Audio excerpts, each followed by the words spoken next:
Hello again. In this video, I would like to show you how to set up your first OCR inspection. I have already created a new OCR project and will import the images next.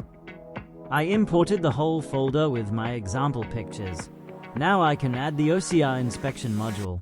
I can apply them to the model as no changes need to be made to the images.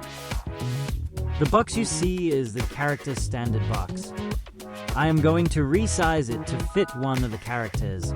It should be a standard sized character, nothing unusually wide or small, like W or I. The fit should be tight around it.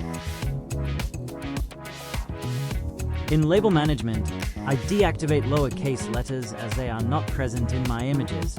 When I'm ready, I can just start validating. The software uses a pre-built model that solves character recognition in most scenarios. This helps us to annotate the images in a much faster way. Let's check the result. The characters are recognized correctly. Some images have a mismatch in the bottom line. We will correct this by training the algorithm. We can convert the predictions into annotations.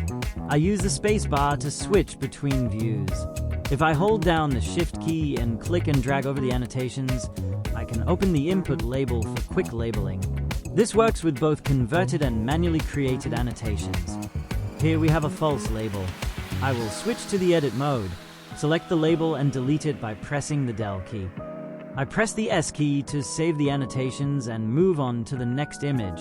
With space, I change the view and convert the predictions to annotations with the Convert button.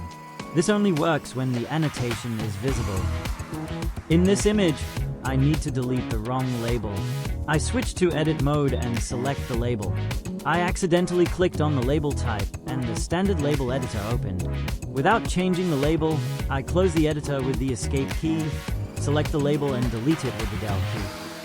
For the training and validation sets, I will now go through the images and annotate some of them. I choose the images randomly, but look for variations in the background or orientation of the letters. In some of them, I change the size of the label, delete wrong predictions, and in all of them, I check for correct labels. When I am finished, I need to divide the annotated images into the training and validation sets. I let the training helper do this.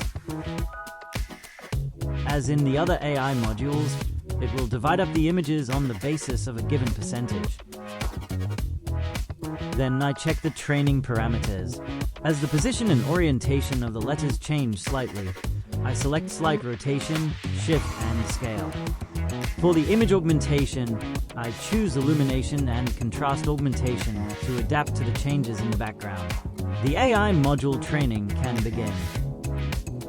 It did not take long and we had a result. To check, we can look at the confusion matrix. It is larger than usual because of all the characters. All the predictions seem to be correct, at least for the annotated images. To check the non-annotated images, we can click on individual entries to generate a quick filter in the image list. These predictions are also correct, but we only have a bunch of characters to work with, and for most applications it will be more convenient to work with a string. With the help of the template tool, we can generate strings. I open the template editor in the left toolbar. I create a new template and confirm the default name. The template editor combines all characters in a defined area into a string. So I start by defining the area for the first line. Then I set the minimum number of characters the string must contain. Next, I allow a larger space between the characters. Finally, I define the layout of the string, 2 capital letters followed by 8 digits. The quick tip shows which filter parameters can be used. Then I add and define the area for the second line and set the parameters according to the format. The template runs for the first time when I close the parameter window with match.